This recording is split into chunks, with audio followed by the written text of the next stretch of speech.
Hey guys, I'm kind of a public setting, so I got to keep it down low a little bit. But I wanted to talk to you about what it's like being an overthinking photographer and some practical tips that you can do to help yourself. For those who don't know me, my name is Ryan and I'm an idiot just like you.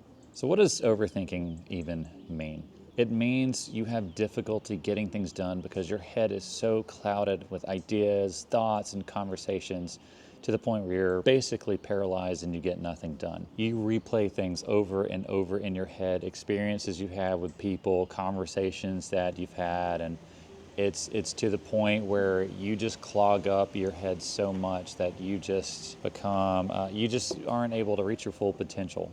So just like you, I am a massive overthinker. I pretty much think myself into a deficit. I create like these mental blocks in my head, and it makes me feel like I'm just failing and messing up. And even though it's not true, it's just my reality. It's just what I feel. I overdo things. I'm a big people pleaser. Sometimes I go way too far for people in my business, and it's just unnecessary. And most of the time, I never know which direction to take because I'm constantly thinking about like, what's the right move for this? Like, should my website say this?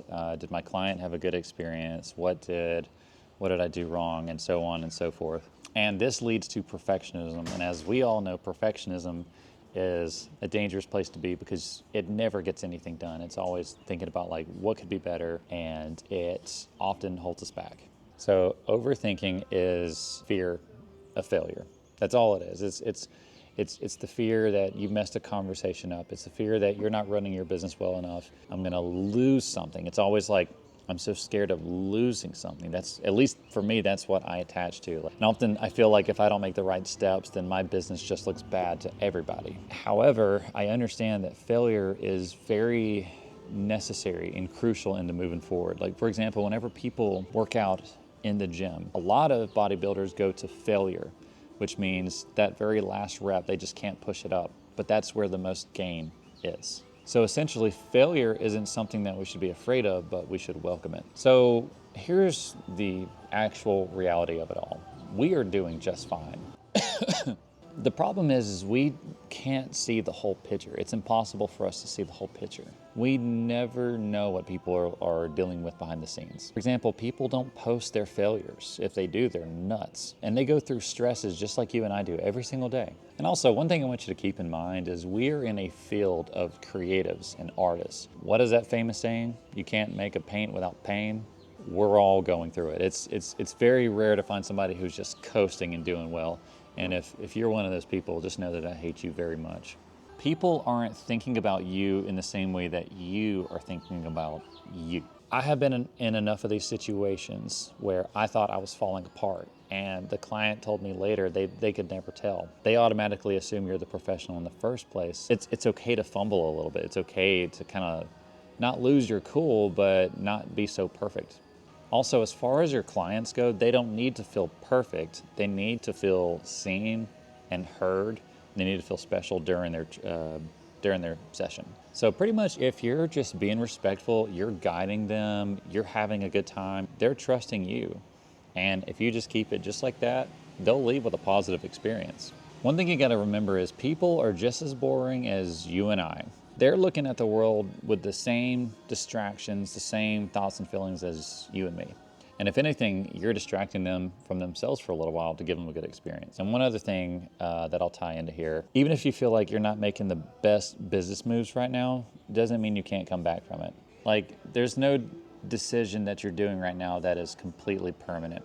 As long as you're trying to be better in your photography, as long as you're striving to do better and thinking about where you want to go forward, that separates you from a lot of bad photographers. So let's talk about the proactive, non-reactive things that you can do. Don't be a yes person. Being a yes person is going to get you stuck very quick because you're going to be at the mercy of doing all these little distracting tasks that everybody has asked of you. But just remember, even Jesus himself had to take a break from the crowds. But people are just like you.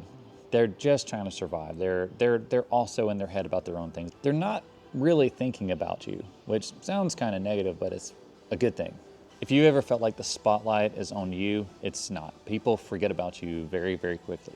The only people that have ever watched every freaking move I've ever done were people that hated me. And I got to watch those people do that. It's creepy and weird. So if that person doesn't hate you, they're not thinking about you. Ooh, buddy, I'm all over the place. So remember, as a photographer, people hire you for you. It's not always just the pictures you take. That gets them interested. But what makes them hire you is they trust you. Don't be afraid to be yourself. Even being in front of this camera, it's still hard to be myself. It's hard to be completely authentic. But if you can break that mold and just be you, people will appreciate that way more than some fake version of you. And if you're worried about what people think about you as far as your business moves, as long as you're professional, people are going to respect that. And this is going to be easier said than done, but don't worry about pleasing everybody. You actually don't want to have everybody as your client. I promise you, you don't. You want to have people around you that are kind of like you. How much better it is to be able to work with people who are kind of like you, who value the same things you value. At least for me, that's where I find the most relief in my work, and that's where I overthink the least. Now, it's totally okay to work with a client that has absolutely nothing to do with any of your values or anything like that, but you will find very quickly that your work is a lot better when you have somebody you're working with that aligns with you.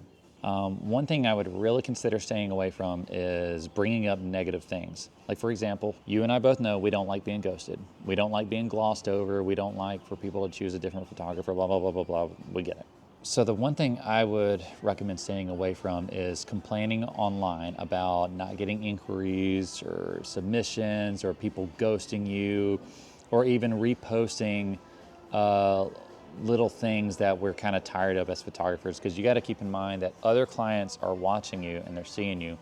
So what I would do is to find somebody who's doing the same thing you are, maybe they're a couple steps ahead of you, talk to them about how you feel. Don't post it online. Trust me, that's not an area you want to get into. And if people are ghosting you and you're not getting inquiries, that is a perfect chance for you to step back and consider changing some things about your business and changing it from a different perspective. Don't see it as failure. Don't see it as, you're not doing well, as I do. I do it all the time. I beat myself up like I'm not doing well.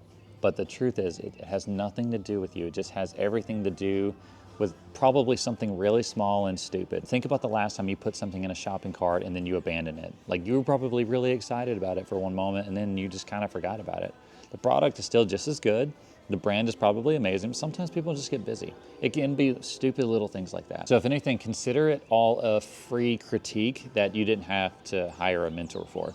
Get outside, bare feet, look at the sun. Even if it's a cold, wet, rainy day, stand on your front porch, do anything you can, and just get outside for at least 2 to 3 minutes. Did I just spit? I'm sorry.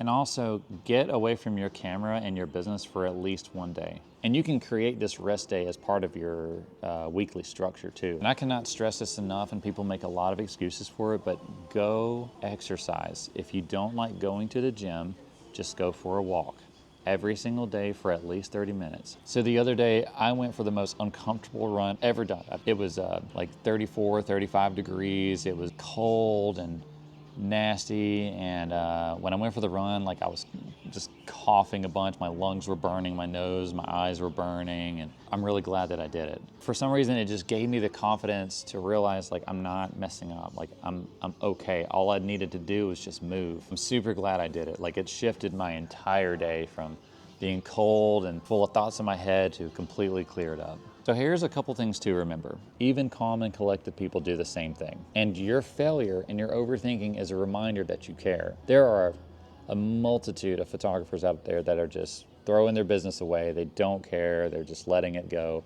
But you're different than that. This is just an indication that you still have motivation to do better, and that's a good thing. So relax your shoulders and breathe. There you go. And if you feel like you're too far gone, maybe you feel like this video didn't help you very much, just start small. Small steps are still steps.